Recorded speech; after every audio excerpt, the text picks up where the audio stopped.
Hello, hello, hello, hello, hello, hello. Very good.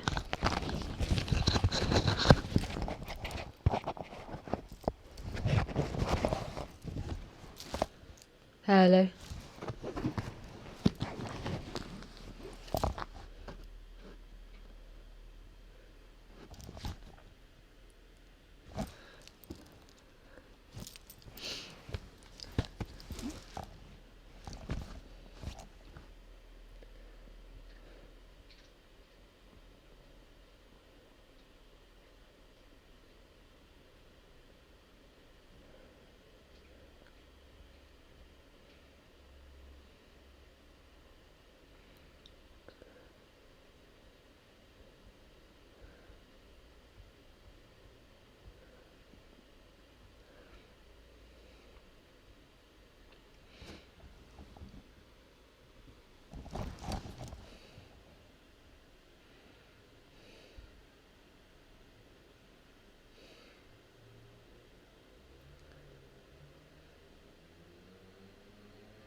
Hey guys.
Hey, see, you want in now?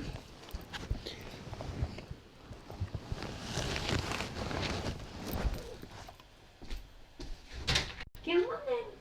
Did you enjoy that? Wow, what a lucky girl. You're allowed to sit here today, on this side.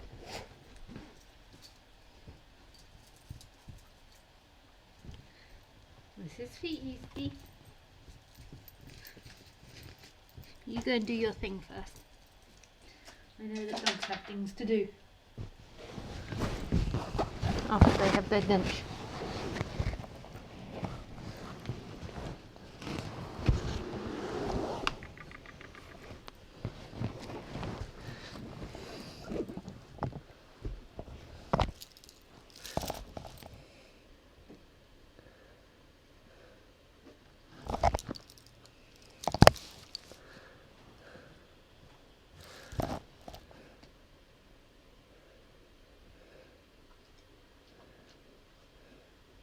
You can come this side this time.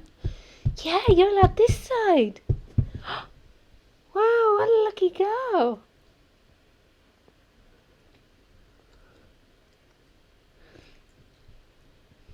Yeah, you lucky girl.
I don't think that was the way round you intended to be, was it? So your bed. There's your bed. Where's your bed? Hmm?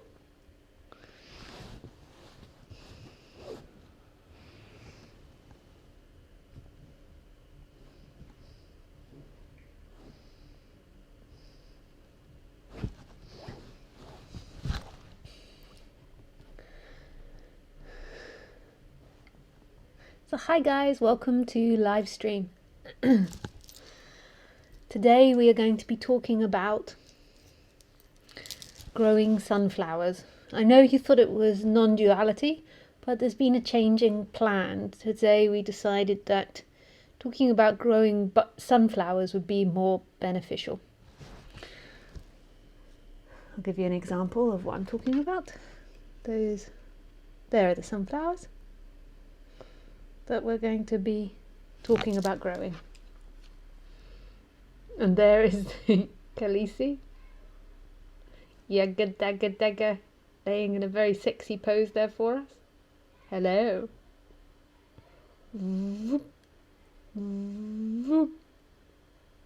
Yiki tika poo poo tika poo poo. Yiki tiki tiki tiki tiki dig. I'm so sorry. I find this so amusing. Yiki yiki yiki yiki yiki yak yak yak. Yak! Yak! Yikaboo!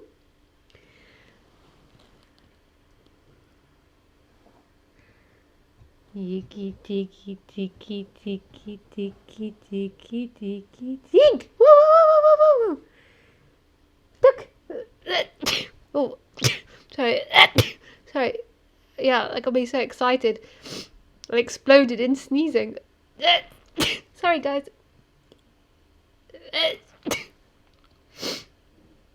Yeah.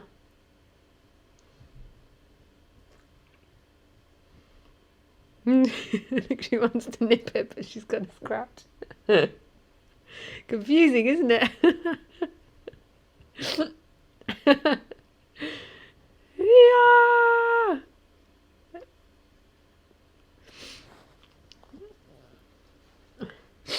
Well, you got a scratch in there, have you?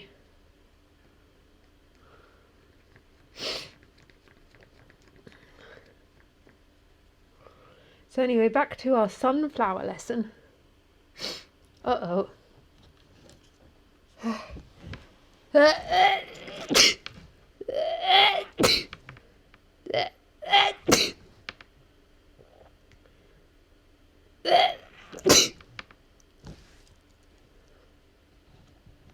What's going on, Khaleesi? Huh?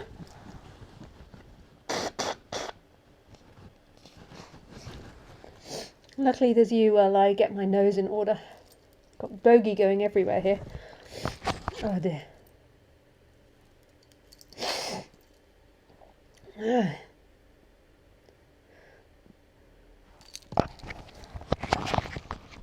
Okay. I think the bogies are back in the nose. So we're going to go back onto sunflowers. Now, when growing sunflowers, you must make sure that they get lots of sun.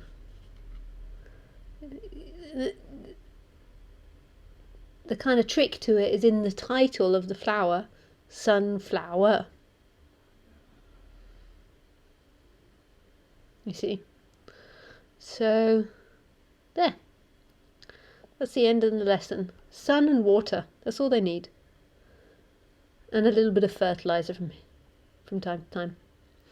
Look at my balcony. This is a very old building that I live in. I think it's 600 years old. I doubt that wood is 600 years old, but maybe. It looks very old.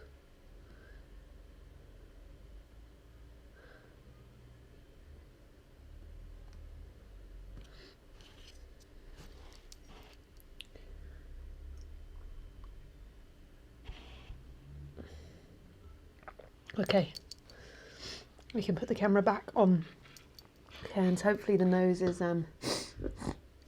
sorry, guys. You can't be pretty all the time. I know, sometimes the body just, does its thing.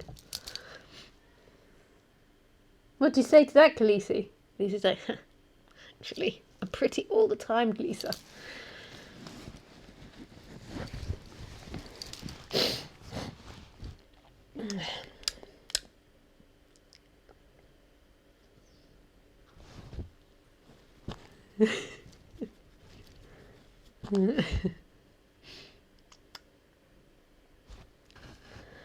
Okay, so now we've finished the class on sunflowers. We're going to move on to non-duality. I swear, it's like as soon as I turn on recording and start speaking about non-duality, I start burping. I don't normally burp this much. I think it's like an energetical thing. The body's like, you're not allowed to burp now. Burp, burp, burp. I noticed it today. I had a one-to-one session, and I don't think I've been burping, but maybe there's no awareness of it. And then as soon as I press hello to speak to the person, boop, this burp just comes out. It's the gas of non-duality. That's the true enlightenment. It's that the body is letting off these gases. It's not about the energy that comes from the eyes. It's about the gas. You see, I was just going to be very naughty and say, this is why a particular teacher is very famous. I was going to say, and I'm sure he has a lot of gas, but yeah, we won't name names, but I'm sure everyone knows who I meant.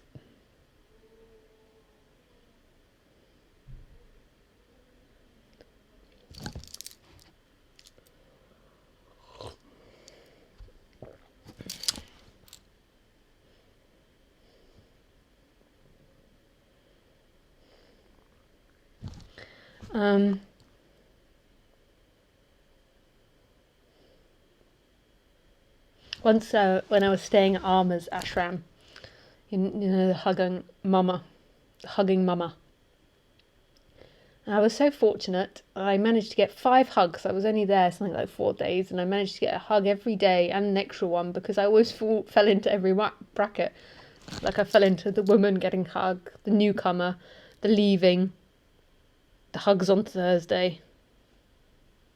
And then I got selected, I think, for a hug. So I was there for 4 days. And I actually had a really nice awakening there.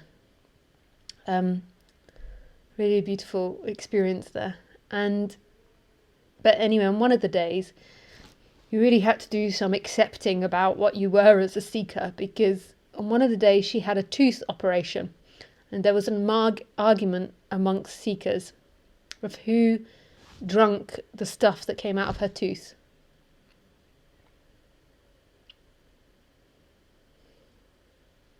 And this is when you really have to kind of look at yourself as a seeker and accept what you're doing in order to try to get enlightened. You're like, okay, I'm with people that are wanting to drink her abscess. Is that say abscess juice? Right. I'm not meaning to take fun of Arma. I'm maybe taking fun of what it is to be a seeker. But it's not personal. I was doing it too. I never drunk someone's pus from their tooth. But I did other things. I remember once Roger said he must be kill me for saying this.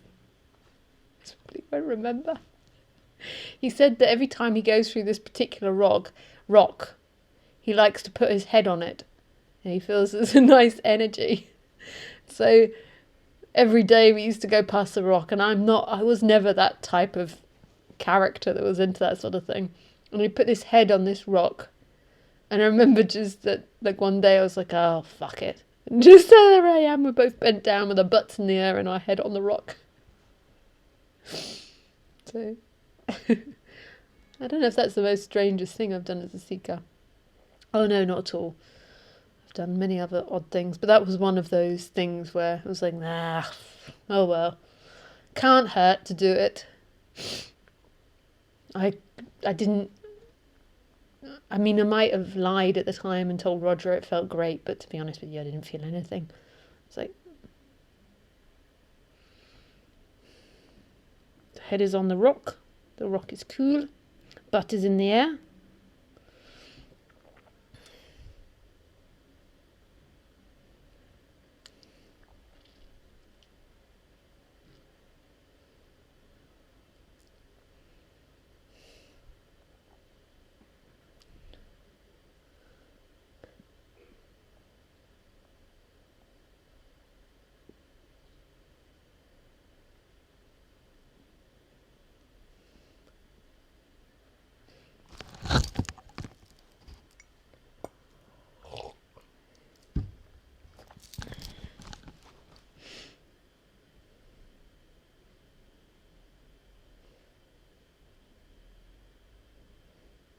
And before anyone else judges, you know, all those things that I was making the fun of, like of what they did and everything, of Arma's ashram. Before you judge, even though I'm poking fun at it too and I'm laughing, but if you seriously are judging in your brain, just think how crazy this society is. Just think how insane it is, all the things that we do daily, but we just take it for norm, and because other people do it, we think, this is normal. So even though we're laughing at the Arma crowd, like, we're all so crazy. Don't take any position in that and think that you are better than them. Look at our society. We worship these green papers that we call money. We kill for this green paper. We kill for money that most of it's in our bank and doesn't actually exist. And we're all fighting to get as much of it as we can. And sit on it. Like an egg. That's why they call it a nest egg.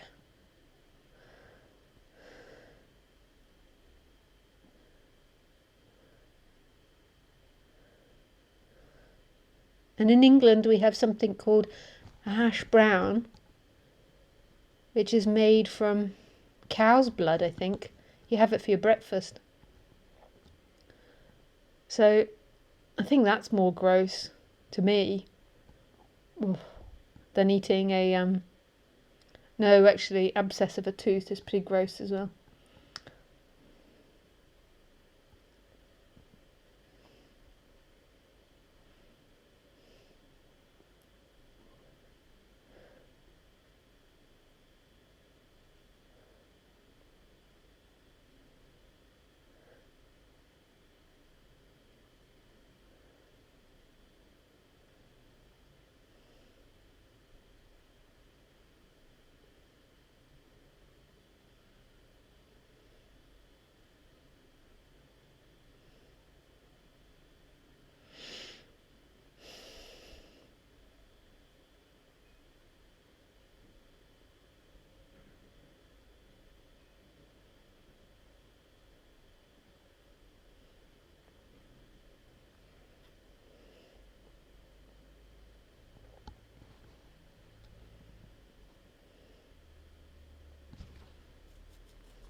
So let's get on to talking about what we're here for. Dogs.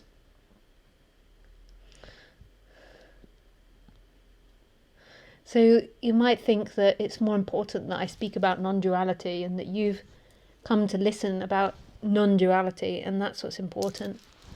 But it's... non-duality is... like even when I'm laughing and joking, you'll find that if you just let yourself go into that,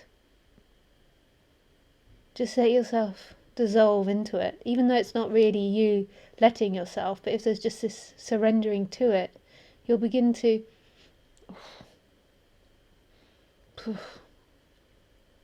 sorry, dog fart.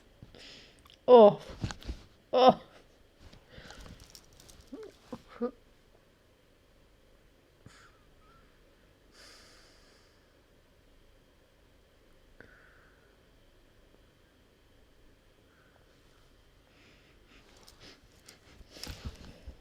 If you just let yourself go into it, you'll see that non-duality is there all the time.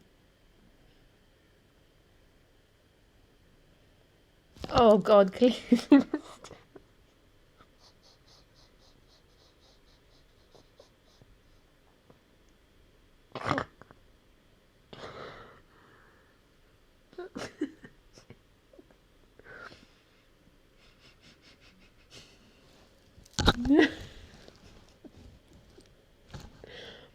A little butt is right here as well. I gave her cabbage this morning, that will teach me.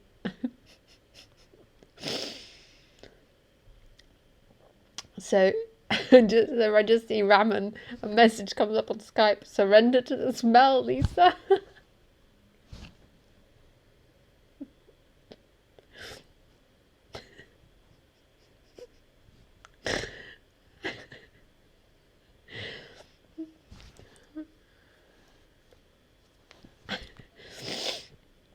Oh dear.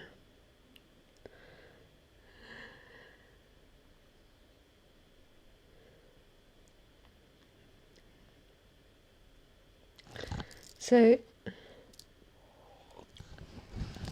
it's really about surrendering to what's happening.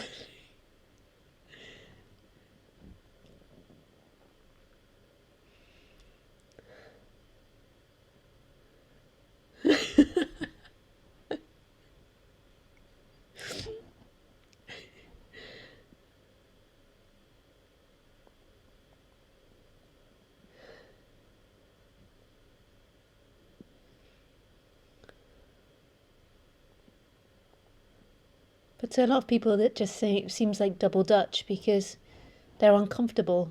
You're sitting there and your body is uncomfortable.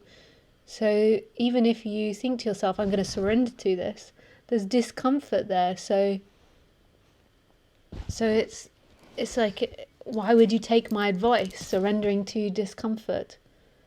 Like your energy just wants to move away from that discomfort. And the reason there's discomfort in your body is because there's been many years of seeking to avoid who and what you truly are. And you've been trying to be the perfect person for this imagined outside world. And you've been ignoring what and who you are and your flow is. And you've been living in this mental reality. Day after day, you've been doing things you don't want to do because you believe that that's what you have to do.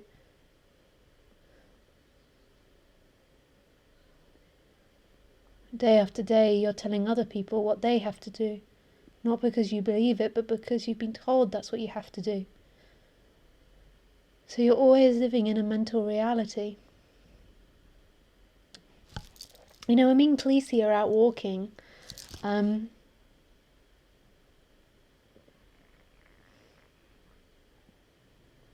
she's really thirsty, she can find the water. And I'm not sure how she does it, most probably through smell. But there's just this natural instinct. And every time she does it, it always reminds me of the conundrum of being human. Is that we're taught from a very young age that the intellect rules natural instinct. The intellect wins over natural instinct. And so we're told to put the intellect as king. This is king. We're even told that who we are is found in the intellect. We are somebody that moves in time. We are somebody that's good or bad, or right or wrong. Happy, sad, fat, thin, tall, short. We're all these descriptions, and these all belong in the intellect.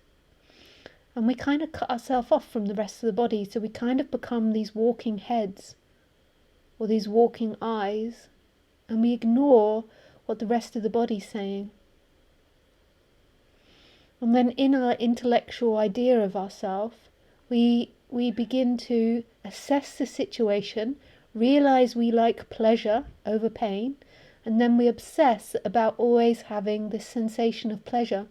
And we believe that this sensation of pleasure is going to one day be enough pleasure, we're going to get a big enough hit, we're going to line up all our cards correctly, and we will feel complete. We will suddenly feel like we can stop seeking for pleasure. But actually the opposite happens. The more that you seek for pleasure, the bigger and bigger the seeking becomes, just like a drug addict. The more and more the drug addict wants, but it's never satisfied. And then by the time you get to these talks, I notice now there's the younger people that are coming to the talks, like a lot younger people arriving. But normally by the time you've arrived at these talks, the reason you have is because of suffering, is because you feel uncomfortable. And you've looked in the regular places that society has told you. And you've come to the conclusion that that isn't it. That's failed you. That's not worked. But for some reason, you've come to the conclusion that this now is the answer.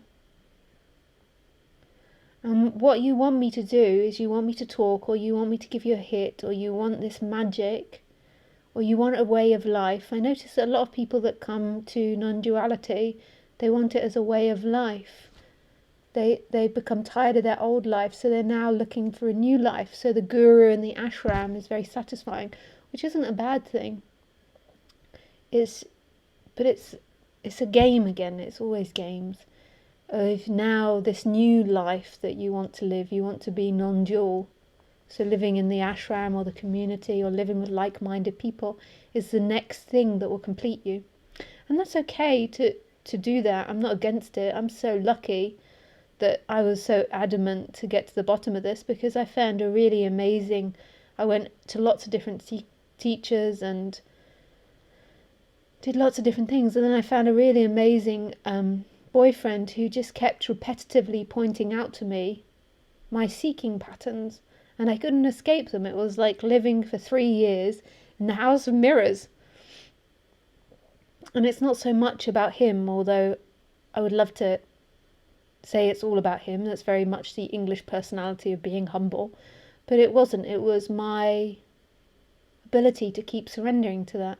The next person might have run away at them doing that. It's really intense having someone pointing out your issues all the time. It's not easy. And the way it worked between us is that he wouldn't take on any issues that I pointed out about him, which was actually a blessing for me. I don't know if it was a blessing for him, but it was a blessing for me, because it meant that I didn't have to deal with any of his stuff. It just meant that I could look at my stuff, and I didn't get lost in trying to convince him he needed to do this or do that. He quite quickly wouldn't buy into any of my stories about him, so I had to look at myself. And for 3 years I did that. And I didn't see this overall picture flying high in the sky. I didn't know where it was leading, but I followed my heart.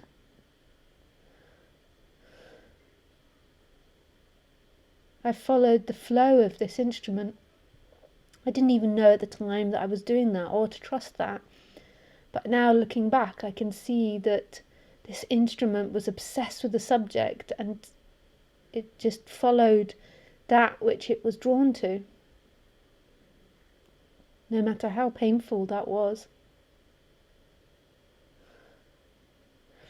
But normally when you get into this subject, and I used to do it as well, you want the teacher to just give you a magic pill, like kiss you on the head, the forehead, or look you in the eyes.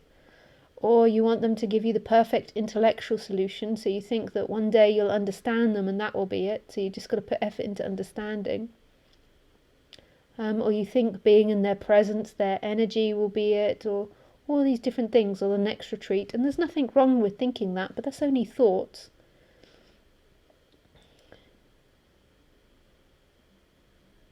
But really what this subject is about is becoming yourself again.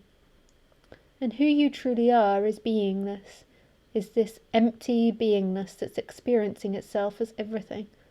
This no thing that's experiencing it as everything. If you like the word consciousness, then you could use the word perception, as long as that's not seen as something that's separate from things, and that it's empty and full simultaneously. And that beingness is experiencing itself through the human dream, through the human form. So in the human form, so there's the movement back to beingness, seeing that you're not the human, and then that allows in the human form the human to be itself. So it's like a double edge. So you have the beingness moving back to that freedom, and then on the human form it allows the human to be as it is, rather than living in its story of what it should be. It just is as it is. So I'm also a writer, which I express, and you can see it on my website. I write scripts, and I have done for many years, and I know when I'm writing my best stuff, it's when it's just flowing out. It just flows. And I know to put the pen down when I begin to think about it too much. And so when you wake up, there is that movement back in the human form to totally allow that human form to flow as it is. And since this energetic shift here, there's still a process working itself out of flowing in that human form, because for so many thousands of years as humans we've been convinced to be something else than what we are. And then also I'm still living in an identified society, so it's like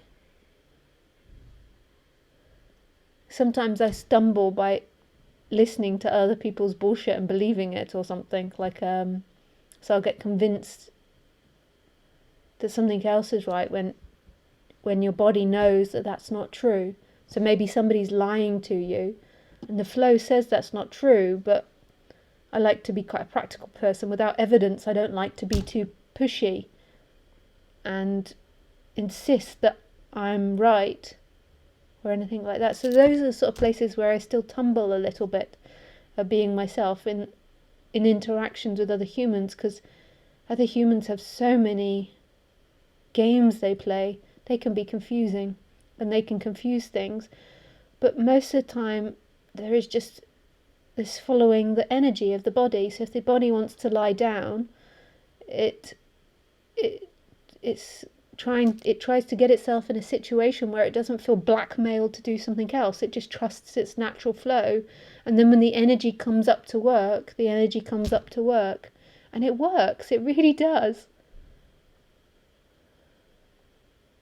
To really trust that flow. We've always been taught that we have to be something in time. And so we're following the intellect. No, I must work now. I must fight this tiredness. I must be this. I must be that.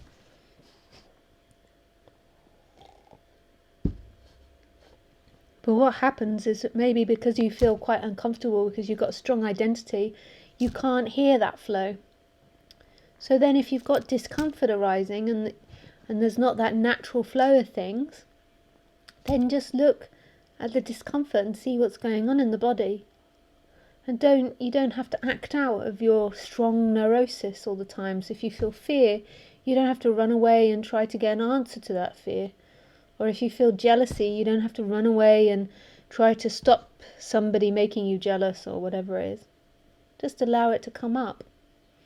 And if you don't do that, if you go and act out, that's perfect too. But just explore what's happening. And none of it's personal.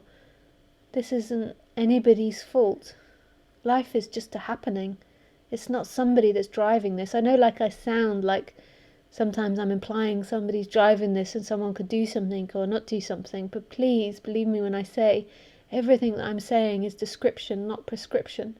There is no prescription here. So I can say to you, put your finger on your nose, and you might believe you're putting your finger on your nose, but I know 100% there is nobody in that body putting a finger in the nose. The body is just responding and putting its finger on its nose. And now on your lips. Now on your head. And you can do this. We can just have how many people are online with their finger on their head.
So just let everything happen. Here it is. And there's a belief that you are inside here and that you can let it happen and that you exist looking at my image, but this isn't true. There is simply looking happening. There's simply experiencing happening. And as that dissolving of you happens more and more, what will happen on the human side is there'll just be this spontaneous action from love. It'll just be an act of love. And who you are won't be trying to complete itself by its actions, by what it does, by where it's going. It just does it. The body's set up to move towards pleasure. That's the way these mammals work. We don't walk into the burning fire. But none of it will complete you. Completion is where everything's coming from in this moment.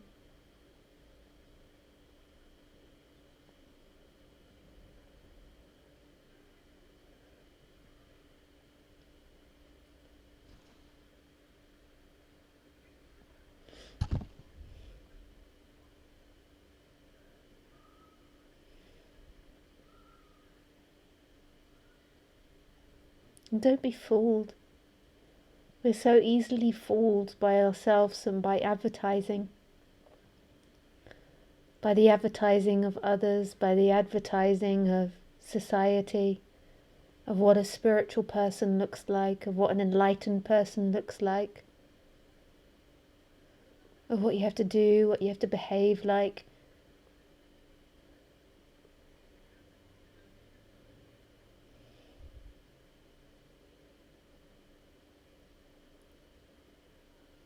The mind is just full of trickery.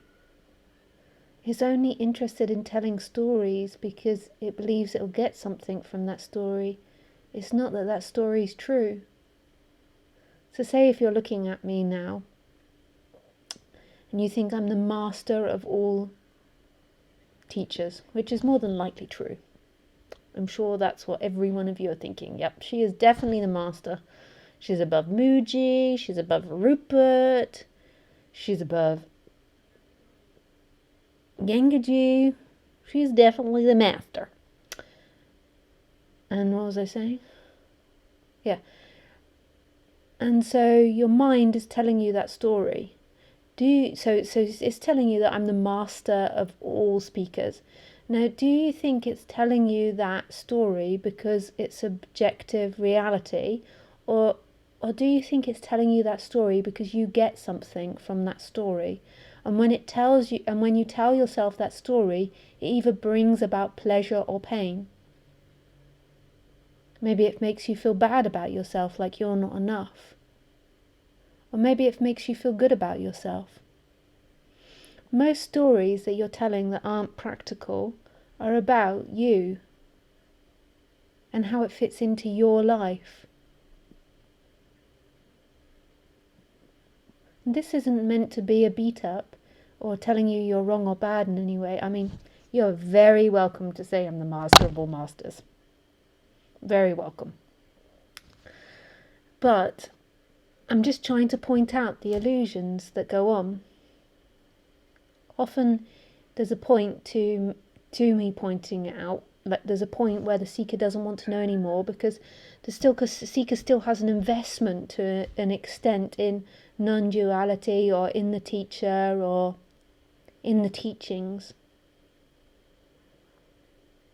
And this isn't saying stop listening or don't think I'm the master of all masters. I'm just trying to point out games that happen in the mind.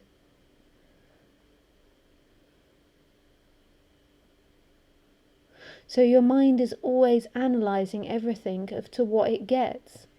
So say if you're telling yourself the story that you're nearly there or that you're never going to arrive at enlightenment, it's that the mind is only telling you not because that's an objective reality or because it knows, it doesn't know.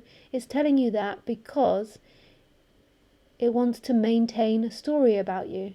And so it's feeling negative, it's feeling pain in its body, and it wants to validate that pain through a story. So it comes up with that story. There is fear happening in the body, so it puts that story on. we always take them to have some reality. Say if you're falling in love, and we all tut at our friends, when somebody's falling in love, they're the one, they're the best, they really understand me, they understand, so if you're into non-duality, they understand this is no relationship, that there is nobody in relationship, and they're the love of my life, whatever it is. And all of us, like, when somebody's telling us that, inside we're like, not because we're bad or negative, but because we all know it's bullshit. They're just getting high from telling themselves that story. And that's okay. Go for it. Get yourself high from telling that story. But know that all stories come with opposites. So at some point in your relationship, you're going to feel the opposite about them. One story always comes with another story. And you can't control whether they're positive or negative. It's just neural pathways in the brain that go into loops. And in order to know it's the best relationship, you've judged all these other relationships as not being the best. So therefore, you've got an investment in bad relationships as well. So when you're saying mine's the best relationship and you're investing in the opposite story equally. And your mind will flip between the two opposites. Non-duality is coming home to what you truly are and seeing your freedom beyond stories. So if you have an investment that you've got the best teacher, you'll also flip into thinking they're the worst teacher as well. Might happen rapidly that you flip in and out of best, worst, best, worst. It might happen when you find out that their sexuality likes sleeping around or something. That's normally what the guru does that offends. Talking about male gurus, because mostly it is male gurus. It's very, the comparison between male and female gurus is huge. Non-duality is dominated by males, if you hadn't realised. I'm sure you all have. So normally it is that the guru sleeps with the student or with a young woman, and then you flip into they're a bad teacher, not because you actually feel like that's wrong, but because all your stories that you have in your history of what a mum and dad and an authority figure should be, and also maybe because you feel jealous, or maybe you feel lack or not enough in that they're giving their attention to someone else, whatever story it is in you.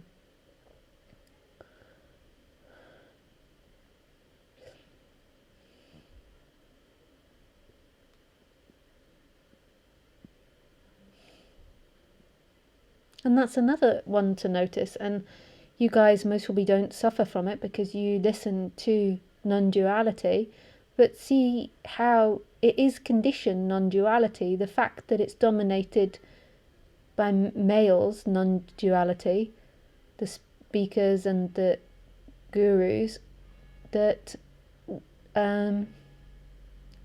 that implies that it's a conditioned thing. I mean, some scriptures and some teachers would say, I've heard before it said that only a true teacher can be in a male form, but I personally don't believe that. Or Khaleesi. So it's a conditioning that we have still from many years of patriarchy, which tells us that the leader or the boss or the one with wisdom has to come from male. And normally if you are a non-duality speaker, and it amazes me that I have so many people listening to me and that I've managed to fall out of that exception, it shows that society is really changing. If you're a female speaker of non-duality, you normally have to have a motherly feel to you. So you have to have this motherly, like if you look at the gurus, they've always portrayed as the mother or the mother figure. And it amazes me that I've broken all those boundaries. And maybe I do have a mother feel to me, but Khaleesi, it's awful. But I also don't as well.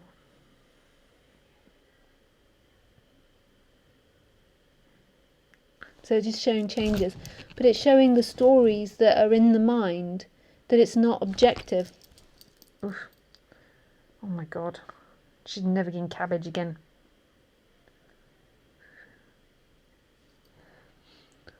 Woo!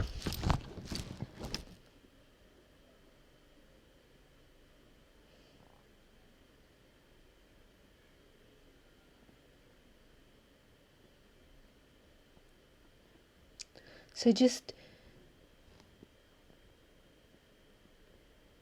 when listening to non-duality, the most important thing is not, oh dear goodness, is not the activity of the mind.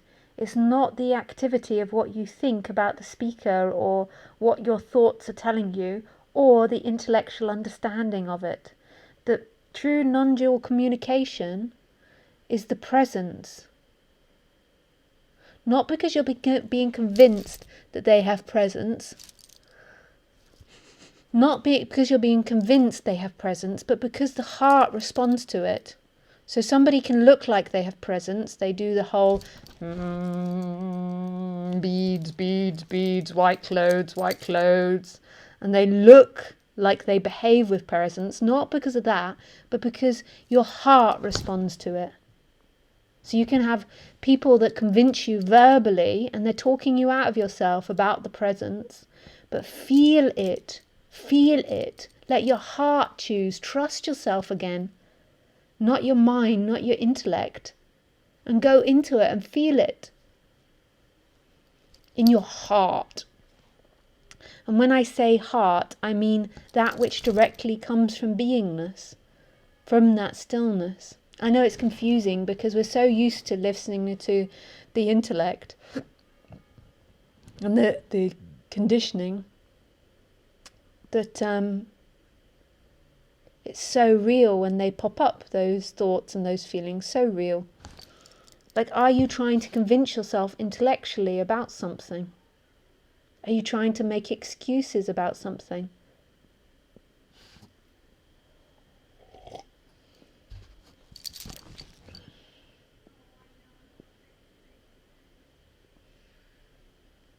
So follow those that don't spark your intellect, but that make your heart sing.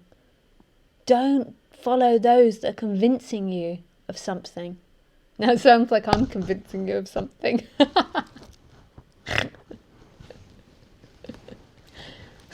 It's so tricky.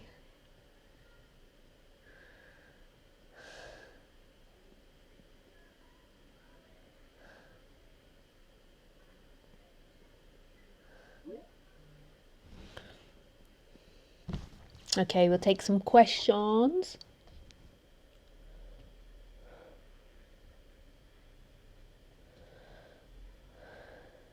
Hey, Julia. Julia, oh, I haven't gotten back to you. I'm so sorry, Julia, about the session. I'll write you that.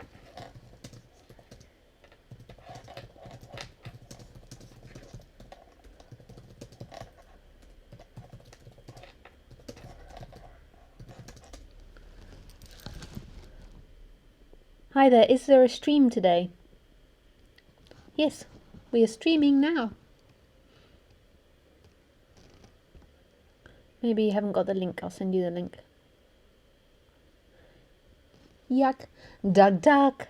Duck, duck, duck, duck, duck, duck. Buck, buck, buck. Yuck, duck, duck, duck, duck, duck. Hello, Harley.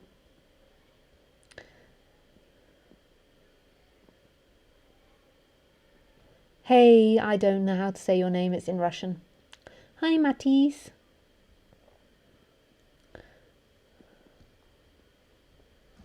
Hey, Carla. Even your sneezes are funny. Oh, good. Hi, Rajul. Hi, sweetie. Hi, Isabel. Happy Mother's Day. Khaleesi says thank you. We don't do Mother's Day in Europe now. I hope we don't. I think in Europe or in England for sure it was like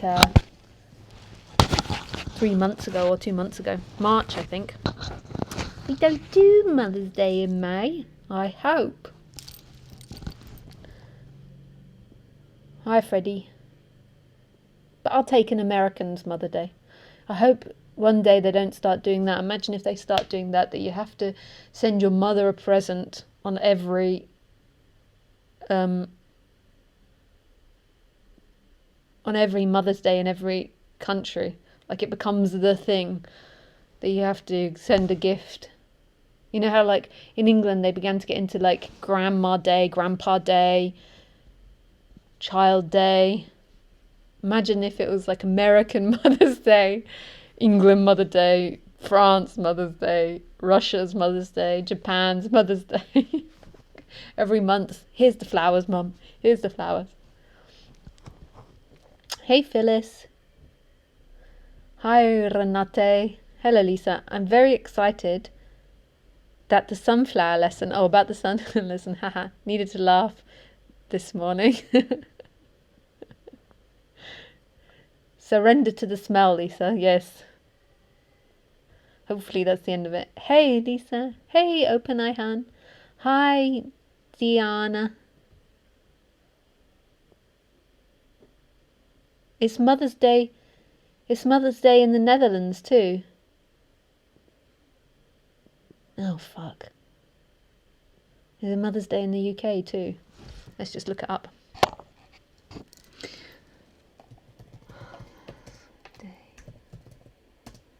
UK 2017. 2017. Yeah, we were in March. We're not March now, are we? No, we're May. Very good.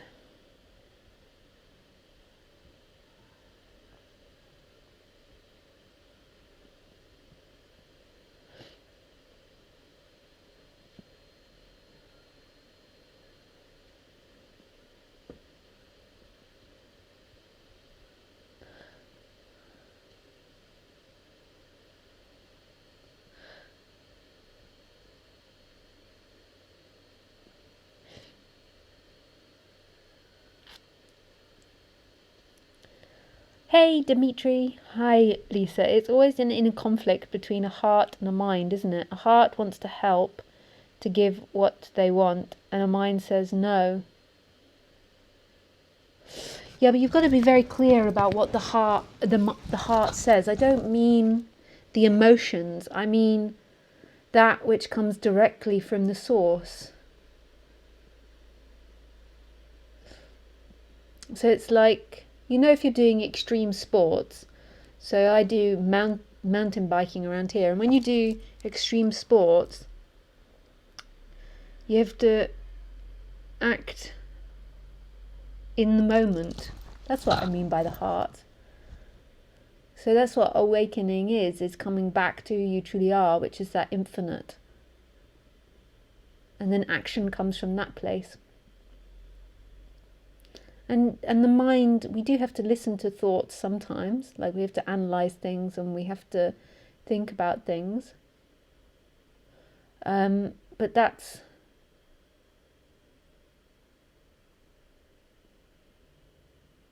very secondary. Like thinking has its relevance.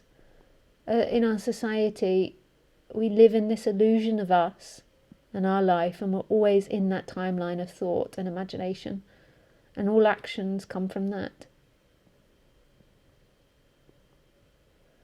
But it's very confusing because the personal you will be looking around to try and find that place in itself. So it'll say in my emotions or in my heart, this heart that I can see. But the place that I'm speaking about, you cannot see. Just instantly comes from this boundless space.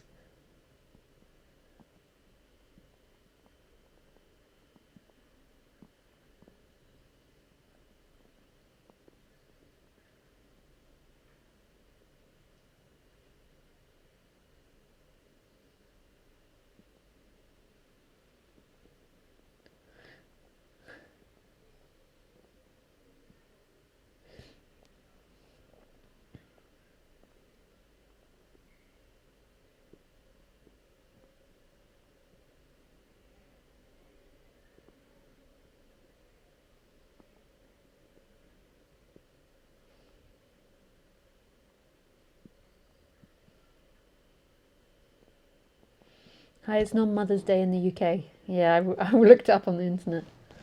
I saw it had already been. I thought I'd sent flowers. When I was younger, I decided to have a political stance against Mother's Day because I don't. It just is my political background, but I just see it as an advert. It's like a way of companies getting you to spend your money. Like a lot of these days originally were made up by card companies, and I tried to explain this to my mum, but it didn't work, so I gave that up. So now I just surrendered to it. I don't buy cards though because I don't like the waste of paper, but I send flowers, which is not great what they do to get those flowers, but that's what she likes.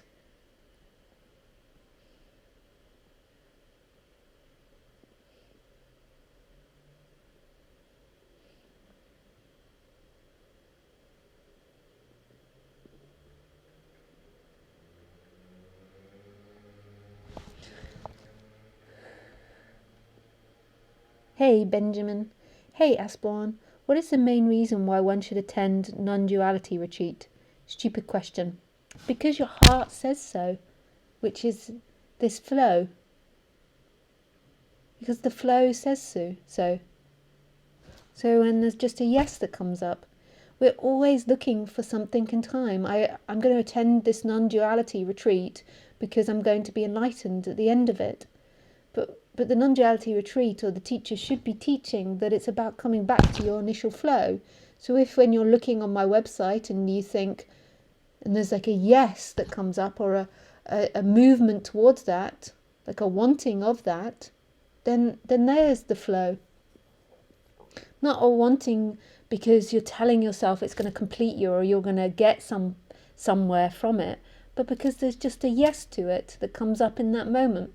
The body always is moving towards pleasure. There's nothing wrong with that movement towards pleasure, to that which it likes and that which it loves. It's just this constant story about it adding to you and looking for completion. There is no completion in time. So you come to the non-duality retreat because your heart says yes. The mind is always like, if I do this, I will get this in return. And that's the suffering way to live. So with Khaleesi, trust me, I don't think... Sorry, Andor, I will call you in a second. And I just called. So with Khaleesi, I'm not thinking to myself... Hang on, I just have to... I'm not thinking to myself, by looking after you, what am I going to get? By walking you, what am I going to get? Hey, Khaleesi. Hit up. Khaleesi. I can take a pop. So she's just passing out because she just had her food. She's in digest mode like a snake. You know how when the snake is digesting a big animal, it then sleeps. So she's not... So I don't think about what she's going to give me tomorrow. I'm just enjoying her for what she is now. And it was the same with when I got her. It wasn't like this whole thing about what it's going to be in time. The heart just said yes. Well, not initially, but eventually it did. And day to day, I'm not always trying to suck the life out of her by, what are you going to give me? My heart just responds to her with yes. Yes. So you look at the retreat, and if your heart responds with yes, that's it. Look at my little tree there. It's not doing so well. Khaleesi buried her bone in it, and then I woke up one morning to the whole bowl having maggots in it. And so it's now in recovery. I got rid of the maggots, but I'm not sure if it's going to survive. Hey, Miss Khaleesi. Somebody put her bone in the flower pot again. You see, when you do things out of bartering, like, I'll do this and then I'll get that, inevitably will make you unhappy. So say in relationships, if we take it back to personal relationships, you're always bartering, and say you live with someone, you do something for them, and you're not even conscious of it, but you can maybe feel it underneath. You do something for them, and underneath you're doing it with a condition that they'll do something back for you. And that's okay, but living like that is inevitably going to bring suffering, because when they don't do that, you won't be conscious of it, but you'll build resentment for them when they don't play your game. And then you'll keep building resentment over time for that person. The true way to live with someone is to, as much as you can, follow your flow. And if those two flows go together, then that's beautiful. But if they keep clashing, then that's not an ideal. If the flows keep not matching and they keep going other way, then that's not ideal. That's not what we do. Is we think, if I don't behave like this, I'm going to lose them. And we're constantly trying to convince each other to be a different way.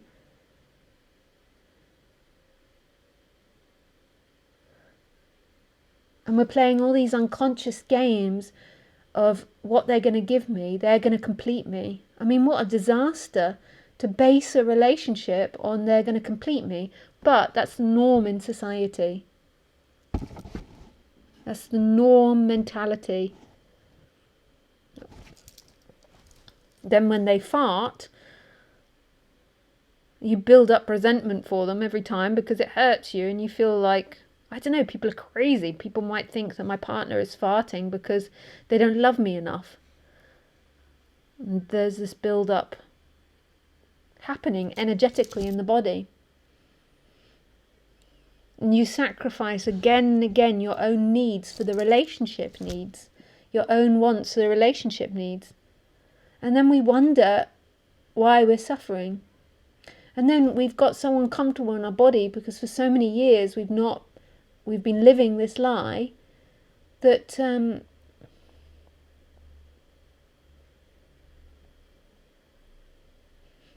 that we can't even feel that natural impulse, that childlike joy. Oh dear God.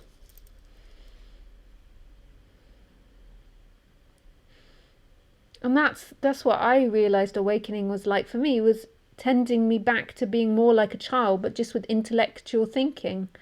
So more like a child's behaviour. So Lisa is more like she was when she was a child, where you remember as a child you just played. You cried because you cried.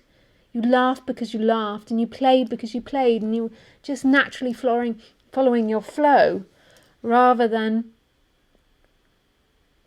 living, if I play with this child, it will give me 1, 2, 3, 4, 5, 6 pleasures. If I play with this child, it will give me 1, 2, 3 pleasures. Rather than that happening in the mind, it's not as obvious as that. The child is just following its instinct, and if it's playing with a kid and it doesn't want to play with it anymore, it's like off it goes to the other kid. Oh, come on.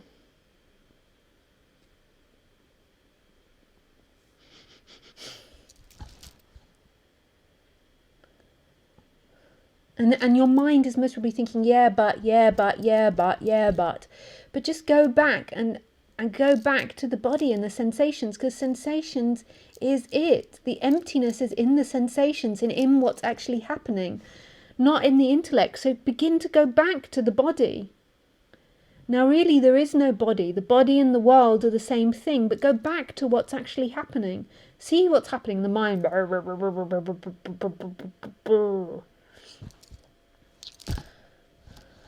And so that's what I meant about don't let somebody convince you about presence. We have this idea that presence looks like some meditating Buddha with big eyes and that speaks like this. Now I can sometimes speak like that, and sometimes I'm more funky, but I don't have a way. I just am as I am in that moment. Sometimes I've got the energy of like, and then sometimes I've got the more spunky side, and then sometimes I'm more grumpy, more funny. Sometimes I have the singing mood where I sing to Khaleesi. Don't let somebody try to convince you of their spirituality. That's what a lot of the time, that's what happens. But often that's not because they're being deceptive, it's just because they've come from a tradition of that. And so therefore it's just being passed on in that tradition. But then your mind begins to believe that that's it, and that's not it. That's just conditioning. The freedom is you, yourself, being yourself. And yourself won't be a baddie. The baddie comes from not being yourself. You get so wound up from not being yourself, there's something, and then the evilness comes out. Just be yourself. Just be yourself.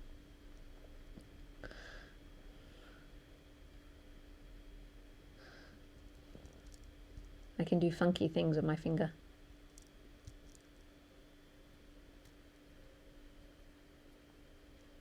Okay, end of that. Just be. I must be like a Buddha. I must never have emotions. Forget all that. Just be as you are. If you have emotions, you have it. And explore it. Explore it. If I'm making you feel great now, that's what's happening. If it's not even me, but if there's a bad feeling now, that's what's happening. And when it's a bad feeling, you can have an examination.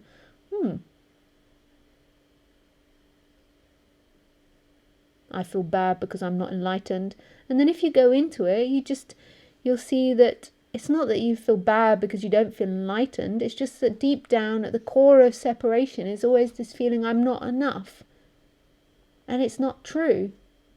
But just let that feeling be there. I'm not enough in its raw form, rather than I'm not good enough because I'm not enlightened, so therefore I have to pretend to be more enlightened. It's not aware that it's pretending, but it tries to put on its enlightenment clothes. Rather than trying to put on your enlightenment clothes, just be with that raw feeling of I'm not enough.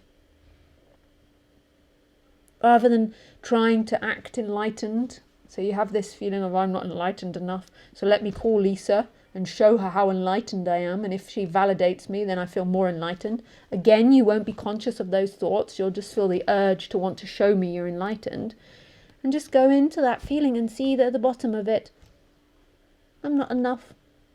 There's a little voice that when separation happened, I'm not enough. It doesn't even move its top lip. It goes, I'm not enough. I'm not enough. I'm not enough. Just as a bottom lip movement. The top lip only comes in play when it suddenly goes, I'm not enough. But I am better than my neighbour. And then it's all top lip. I'm better than my neighbour. Let me show them how I'm more enlightened and better than them. But underneath it's, I'm not enough. I'm not enough. So just go back to those initial feelings and be honest with yourself. Allow that sensation to take over, and you'll actually realise that in the initial sensation of everything, there's total freedom, and that's who you really are. It's this initial creation that you're touching God in every moment. You're touching the divine. Everything that appears, every thought, every feeling, every sensation that appears is directly from the divine. It's only when you're trying to be someone, I am better than my neighbour, that you forget God. You're suddenly trying to be this entity, and it feels removed from who you actually are. Because who you are is this expression.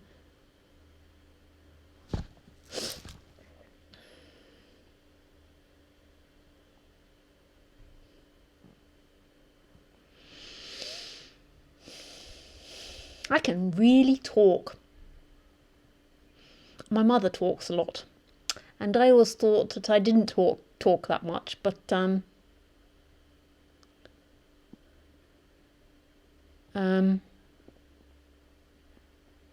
I think that I am a chatterbox just like my mother. Yes.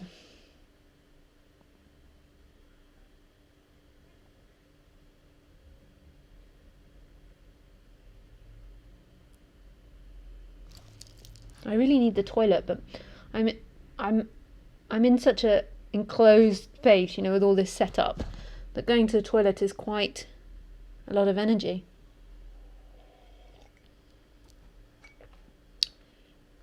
Means I have to slide my little booty out. Okay, we're going to go for it. We're going to stop playing the victim and we're going to attempt to get to the toilet. Okay, here I go. Oh, I have to do look.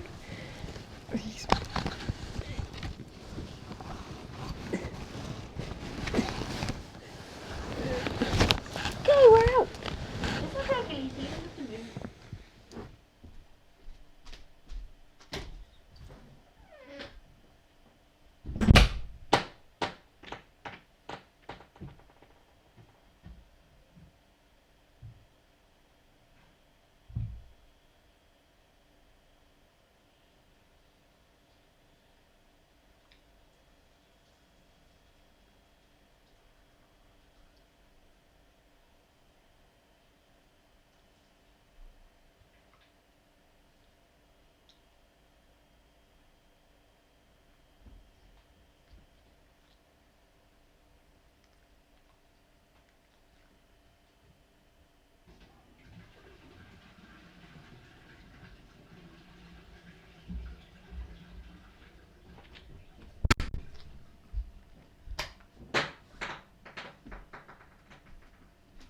Did you keep the seat warm, Khaleesi?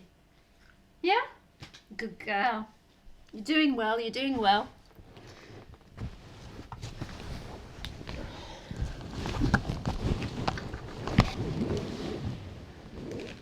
You cannot see from that angle of how flexy I've just been to get in and out of here. But for you, it looks like it's easy peasy. But for what I do, speaking about this subject. Oops.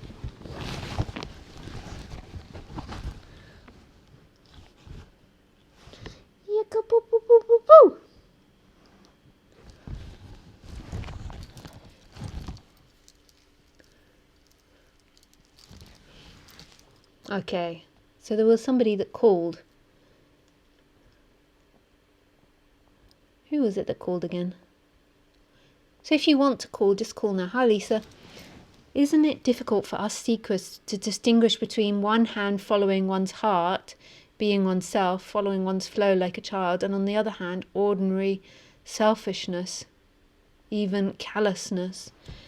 Well, yeah, but I mean, the selfishness and the callousness comes from a dark place. It doesn't feel nice. It's quite easy, actually. It's just that you don't want to admit to yourself normally when you're doing that selfishness and callousness. So therefore you're telling yourself you're doing it out of goodness for the other person or something. But actually it's quite obvious because it comes from this contraction and this darkness. Hey, Lisa. Hiya. Hey, Lisa. Love and appreciation of your energy you're giving out. So much care, patience, understanding, and love you radiate. It's amazing. No words to describe. Just feeling it. Thanks. Yeah, Chris! Go, Chris! Nice. Thanks for sharing that, Chris.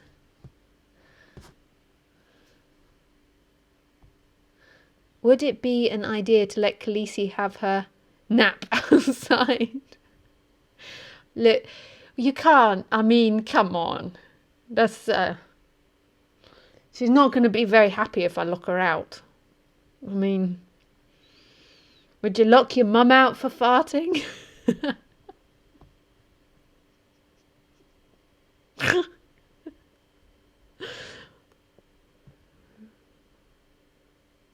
Yeah, it's just not my personality type to do that. Maybe it is the good thing to do.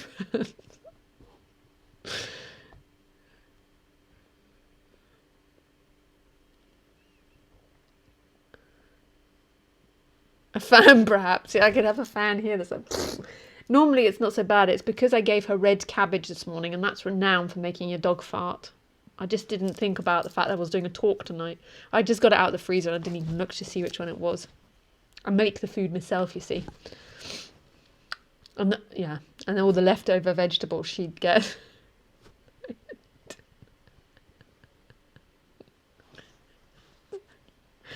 But, also look at it like this, like with the Khaleesi and the farting and my behaviour sometimes. I know that I can be a real pleb with my humour. But, like, when I'm doing these talks, some people that come to the talks are really in a lot of suffering. And on one hand, I allow that and I give that space and I give that, like, freedom to express itself. But on one hand, I love sayings, and on another hand, it's like a bit of a comedy side to a quite heavy subject. Like it is a bit of light relief, because it can be quite intense. Because I'm not sure why, but particularly today, I can see that there's quite a few strong suffering messages, and that's okay. That's welcome. I'm not saying you're not welcome. At least she gave us both a good laugh. Yeah. She made me cry a few times tonight. So it is like a bit of light relief. I find it in talks too that, sometimes I think part of I don't like to blow my own trumpet, but part of the humour side to Lisa is partly because I enjoy it, but also because I think it kind of lightens the atmosphere sometimes, because seeking energy can be quite dense. So, yeah. Okay. Your words about way of heart sound so good and it gives happiness. I felt my healed when first saw your video, when you said about your sensations becoming a tool, about feeling a fool, about feeling like a stupid lover, ego equals mind. What a beautiful formula. From other people and Guru, I heard many serious things about to struggle and always felt guilt. But now, guilt is gone and I feel my clean and healthy. Ah, good.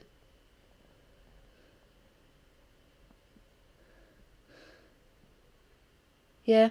When I talk and when I'm talking about other gurus, I don't mean to put them down. That's not what my heart feels, to put them down. I just try to point things out for you so you can understand for yourself, even though ultimately there is no self, but it can just be seen through in that machine, all the different games. And I'm not saying that all these teachers have different games, but they just come from a tradition, and then the mind takes that on as the way I have to be. And then it tries to wear the shoe of looking and being and behaving a certain way.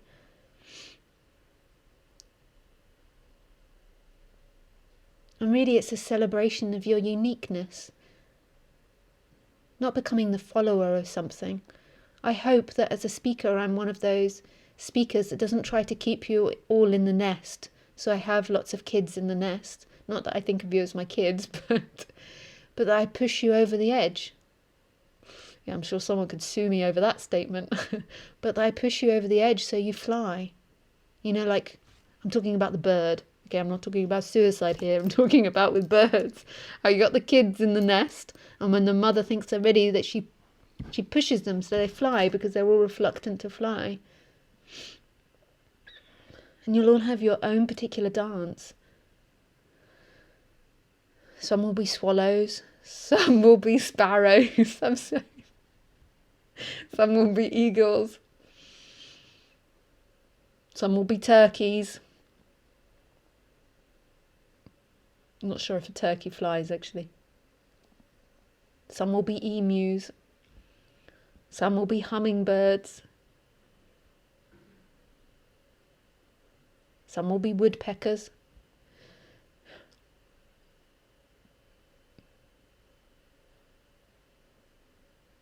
You'll all be your own unique colour. That's so beautiful. This is really unconditioned love.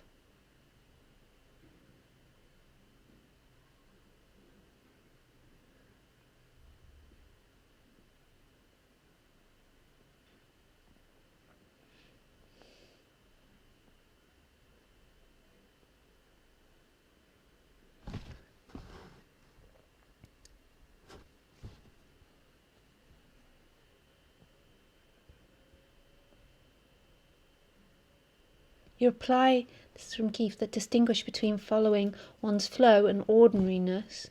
Ordinary selfishness is obvious. It doesn't feel like that for me. I often seem to feel quite confused about which is which. That's because you're listening too much to the mind. So just let the attention go more and more to the body. Confusion is in the mind, in thoughts.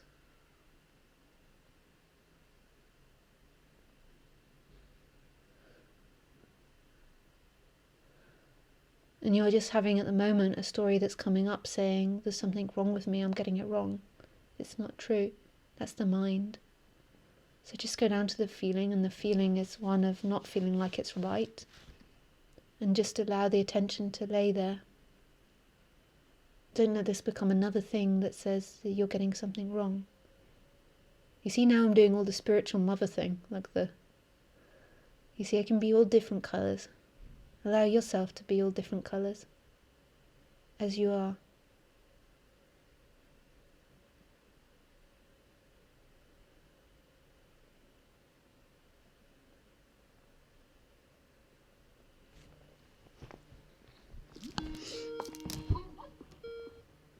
Hey Keith. Oh. Hello? Hello?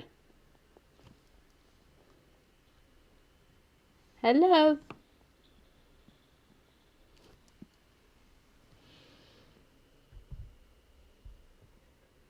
Keith? I can't hear you, Keith. Call back when you've sorted it out. I couldn't hear you, Keith, so you just call back.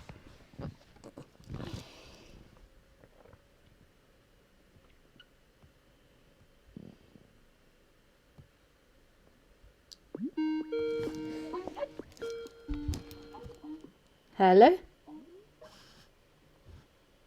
Hello? Hello? I can't hear anything, Keith. Do yourself a Skype test call.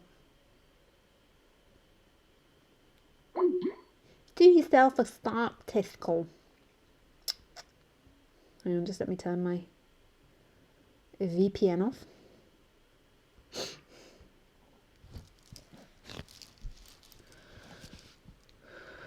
Hi, Lise. It's a personality of a teacher speaker, not the words, really. Thank you, sweetie.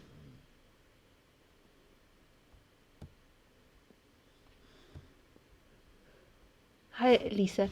Can you please say something about seeking attention from another? The need to feel important. I feel that most of the games my mind plays are around this subject. Lots of times I go against myself and my mind starts thinking a lot, is when I want to get someone's attention, especially the one that rejects me. Thank you. Yeah.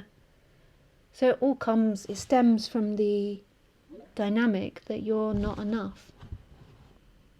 So as soon as separation happens, there's always a looking to complete yourself. And so when you were a child, your story or your conditioning and your genetic makeup got a lot of pleasure from people's attention and put a lot of importance on attention from others. So therefore you have a game in you that seeks for love from the other person. And so your mind activity gets driven crazy when it can't get that, especially when it's unrequited attention. So you really want someone's attention, they don't give you it back, then your mind's hoping that you'll get it soon and that you'll be complete. So it keeps moving towards that and trying to find all these games and ways to get the attention. And because it can't get it, it's obsessed that it will be in that, and it won't. You'll get their attention and then you'll be bored of it, or then you'll feel like you won't have enough. There is nothing in time that will complete you. Your completion is your essence. It's where that longing comes from. It's inside the longing.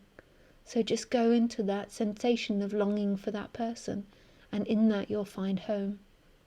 And it won't be you that finds home. In that exploration, there'll be a disappearance of you, and all there'll be is home. they'll just be home. You'll disappear into it. So just follow that longing back. And you can play with it as well. You'll see that if you imagine having them and having their attention, you'll feel more complete. And so if you can imagine having their attention complete you, then it's obviously got nothing to do with them. It's all in your mind. If you want to call Andor again, you can. Oh, he's gone offline.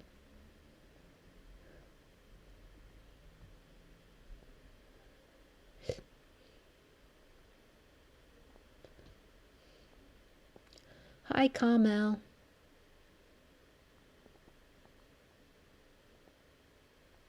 The bathroom breaks just remind me of your bridesmaid intro last time. No one... Oh.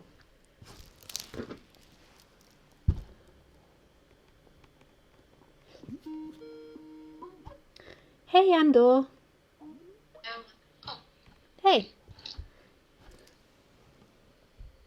Hello? Hi. Hey. You're gonna have to turn off the volume of the live stream because I'm speaking to you through Skype now. How's that? I think that's good. Okay, cool. Hi. Hey. Do you still have a question? We still have a question.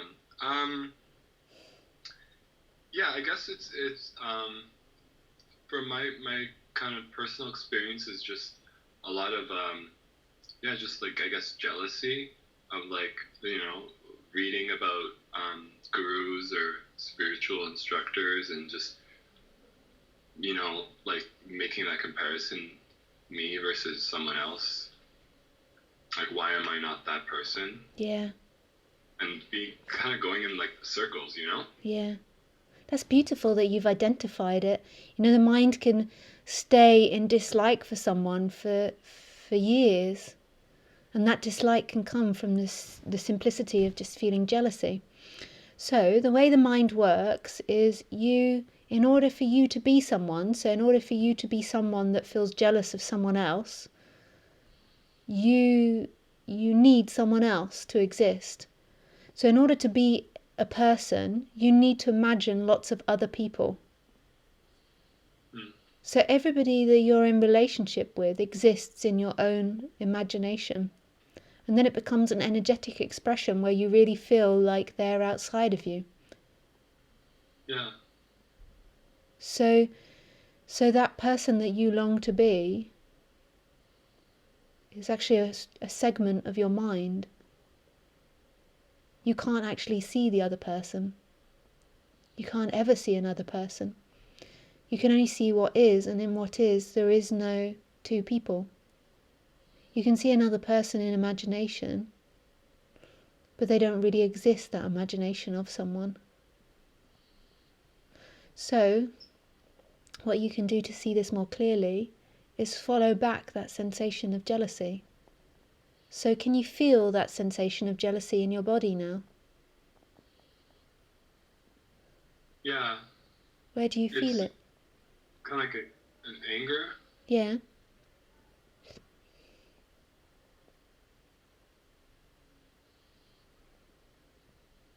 Almost like my face or my stomach, I think. Yeah. And what does that feel like? Can you describe it a bit, that anger? Like an unfairness almost. Yeah.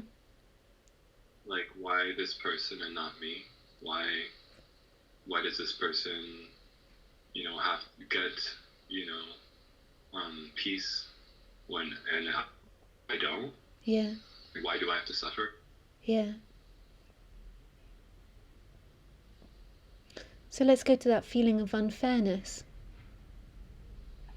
So you've got the anger on the top, and then underneath you've got this feeling of unfairness. That it's unfair.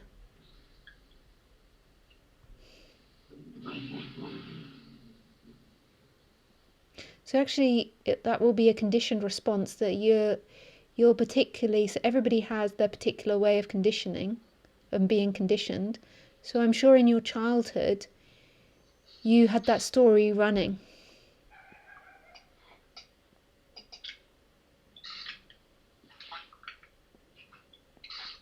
It won't just be something that arises in this subject. It will be something that will have happened to you many times before. Yeah. So do you remember feeling that unfairness in childhood? I think for me, the unfairness in childhood was kind of seeing my friends who had money, and me growing up, I was always poor. My parents didn't have a lot. They were kind of like just labor workers, and that always upset me. Yeah. So what do you reckon, so what other My feelings? friends had their parents had cars and houses, and I grew up in like apartments, like, cockroaches and dirty, and didn't have a lot. Yeah. So what other feelings arose with that sense of unfairness? So if you go into it now, there's other feelings that are there. It's not as simple as unfairness. Unfairness is more of a is so say if you've got levels, you've got the anger on top. So often it just expresses, jealousy just expresses as anger or rage. Then you go a bit deeper and you find unfairness. What else did them having money and you not having money make you feel? Kind of like unworthy, or Yeah. not, kind of less, Yeah. or like a victim. I felt like a victim. Yeah. So this is actually more where it comes from. So on the surface it presents itself as angry. So in a personal relationship, if you feel jealous, you might just shout at the other person or try and put the other person down. But when you go into it more, actually what you're feeling is unworthy, is not enough. And that feeling doesn't stem from anything in time. That feeling stems from being separate. As soon as separation happens, you always feel like there's something incomplete about you. So separation is the beginning of that feeling. So separation has two feelings. It has the feeling that you can die, that you're born and you're alive, and that you can die, so there's the fear. And then it also has this sense that in some way you're not enough. So therefore what happens in your storyline, because you have that feeling inside you, that you have that seed of feeling like you lost something and you're not enough, then your stories always revolve around that. So to you, the story of having less money and the story of being poor triggered that feeling of not being enough, or got claimed by that feeling of not being enough, and then it got all these layers on it, and your body will have got into the habit of seeing that again and again. You'll have habits, you'll have particular ways of being. So you'll do it in relationships. You'll have certain issues which will have been conditioned when a child, and what will happen in your life is you'll always be seeking to end that. So you'll always be seeking to feel like it's fair. You'll be seeking to feel like you are worthy, but depending on your stories. So just identifying that and seeing that and understanding that begins to break that energy of running away and trying to find fairness in time. The energy gets broken and there's more of an ability to allow that feeling of feeling unworthy to come up, which is what the whole of society is running away from. All our society is based on running away from not being worthy.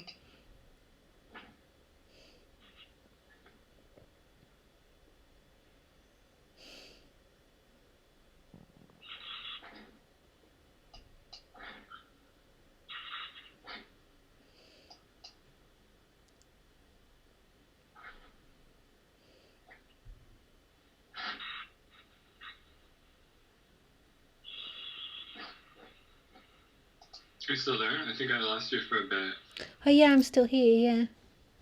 Oh. Yeah, and yeah, you're totally right. And it kind of manifests itself in different ways. So for like, I like kind of analyzing my own the state that I'm in right now. So it's like, okay, I'm having this conversation with you, and the emotions that coming up are like, I'm not worthy of your time, or like, you know what I mean? Like, so yeah, it comes up in different ways. Yeah. Having conversations with different people. Yeah.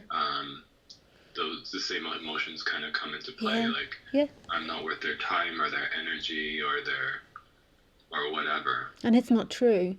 You are totally worthy. It's totally not true, but society will have conditioned you to believe that again and again.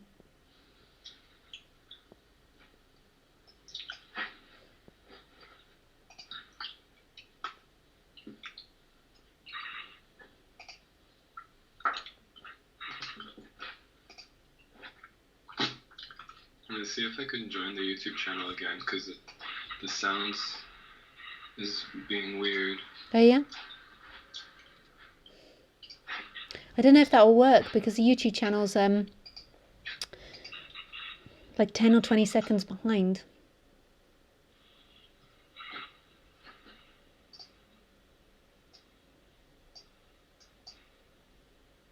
I'll work because.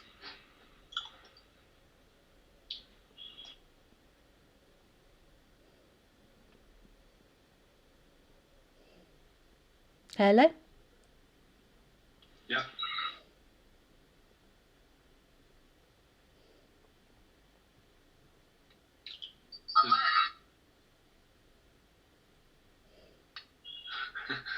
I kind of just muted myself on Skype. Can you hear now? So I'm getting,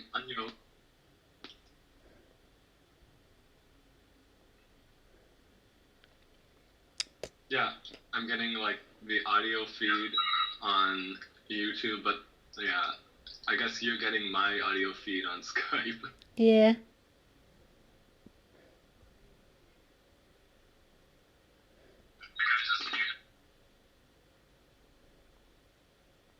Maybe it's better that we speak another time.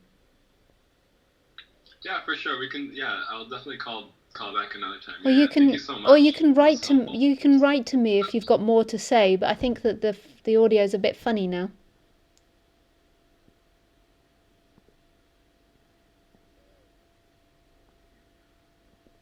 Okay, thanks. Bye.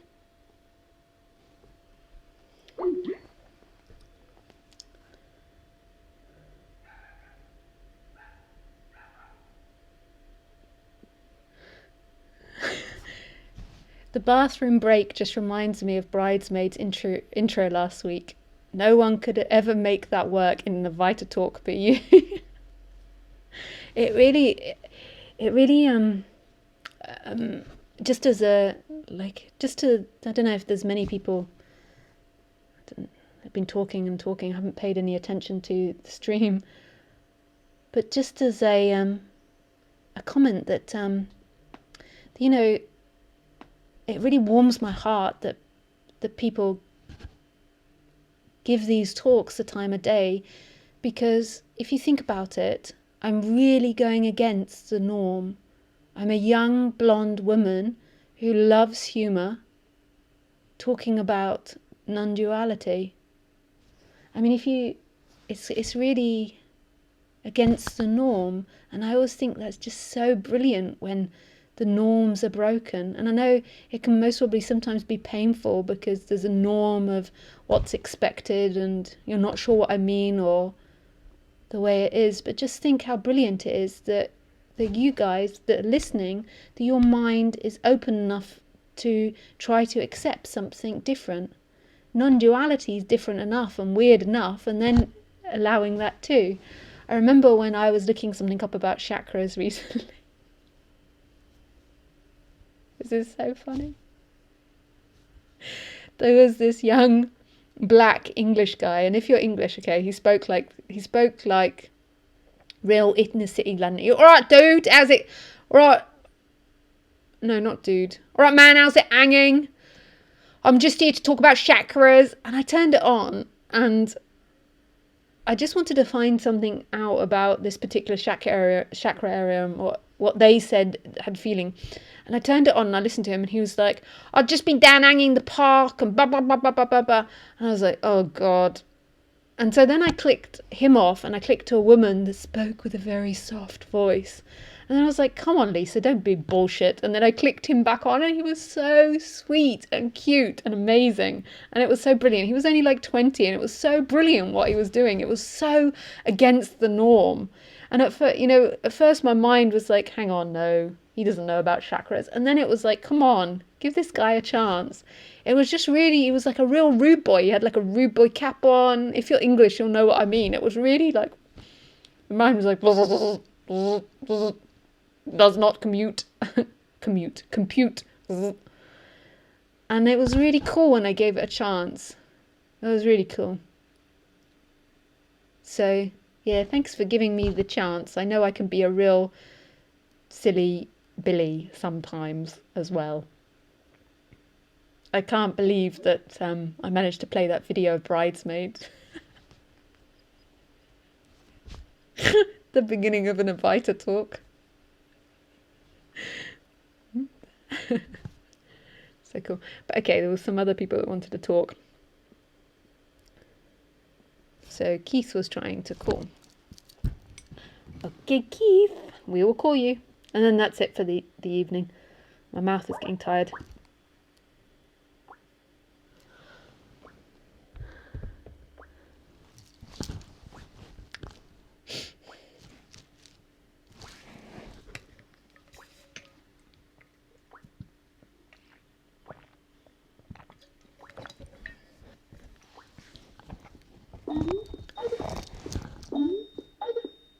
Boop, boop, boop.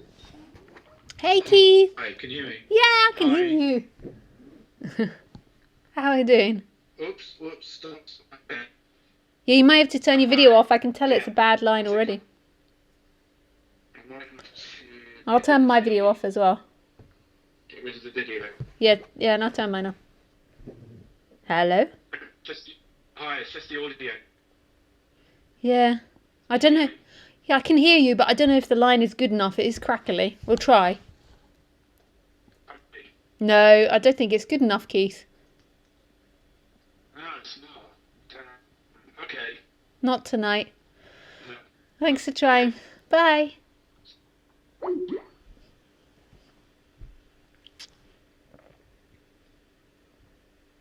Lisa, can you please comment this? I feel when around other people their feelings, and almost instantly I am able to know if we are energetically compatible. It's for me almost like a miracle and celebration to meet such people. I don't think I am anything special. Is this pride separation? Why I don't want to be around and accept those energies make me feel I rather be alone with very little interaction with the physical world. Thanks. I don't know. We'd have to explore it a lot more in detail.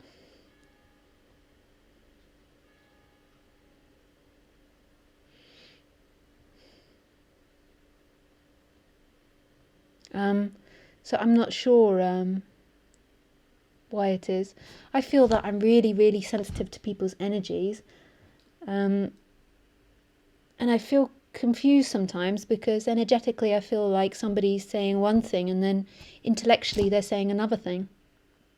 And that doesn't feel so comfortable. So I tend not to be around that. But I don't know about you. I don't like to make a comment just from a written message. Hey Kylie.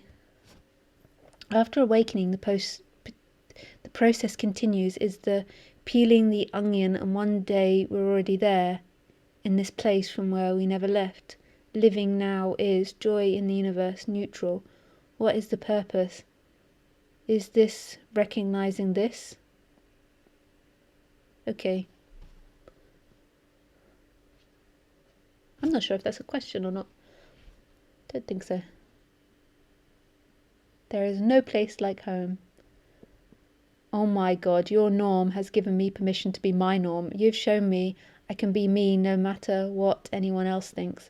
I literally have been able to be myself because of you. Oh, Laurie.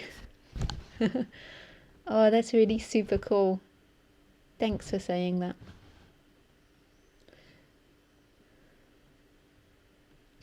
That's sweet. Lisa. Thank you, Lisa. You're so great, really. And to me, you resonate so much. And I've been listening to you for a few years and I still follow you.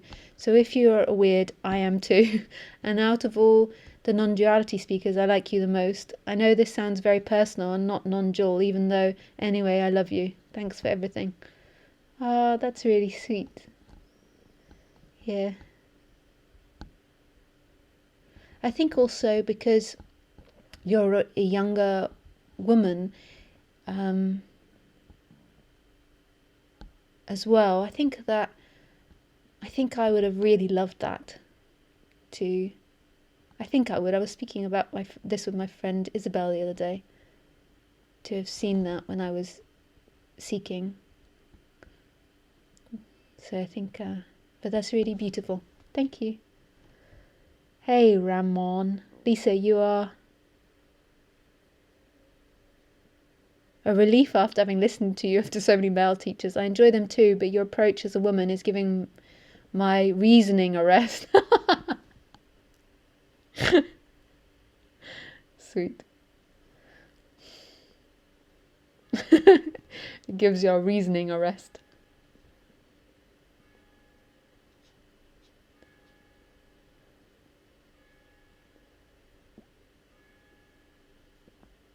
I mean, seeing something.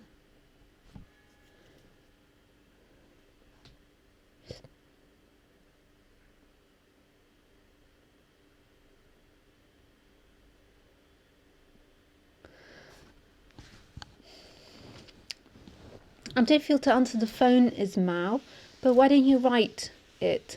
And I can see if I can give you an answer and speak a bit about it.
I don't know if Ismail is going to write. Let's see. As I've gone deeper into aloneness and meditation, witnessing my mind, I've reached a point I feel like I'm losing my grip and disappearing. I feel like I'm falling into abyss. Am I losing my grip? I don't know what you mean by losing your grip. But all there is nothing appearing as everything, this vast emptiness, and it's not something to be afraid of. But when that's touched upon, it can produce lots of fear in the body, because the body is used to being a limitation. So it can feel like death. It's more than that, but I'm typing with my phone.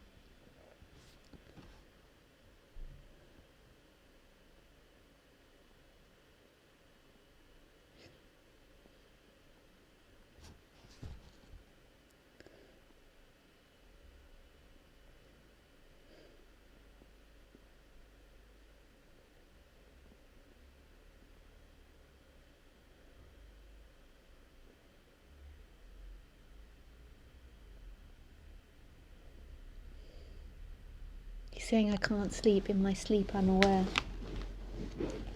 Yeah, that can sometimes happen, but don't get too caught up on experiences. Just let everything come and go. Just relax.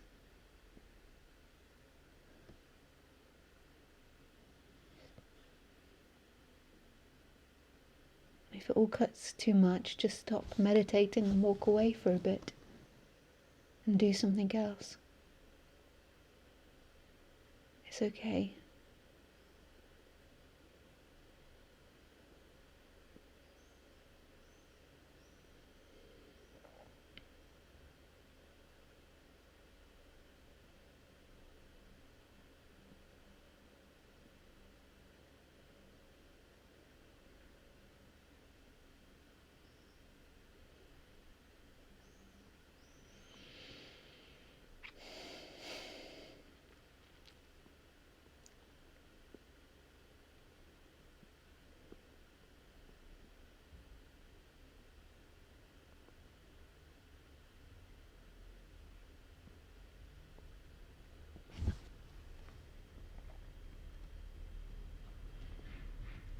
Every time I go deep in meditation, I reach this point and I start running away, making myself busy.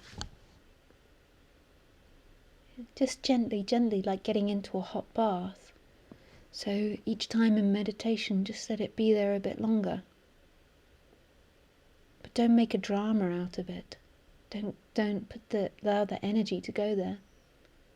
Knowing that one that I'm speaking to isn't a separate entity.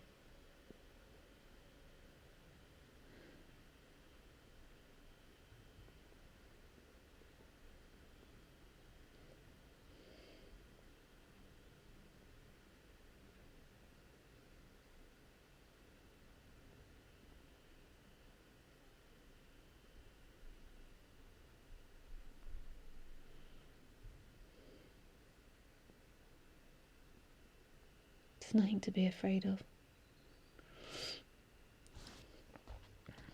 Okay, so I think that's the end for today. And as I said at the beginning of the talk, that this was a talk about learning about sunflowers. I'm happy to say that the whole audience has turned into sunflowers. Everyone did as I said. They fed it and they gave it sun and poof, it was that simple. So we're all happy campers. We thought we were coming for non-duality, but we came to be a sunflower. We wanted to be enlightened, and then we became a sunflower.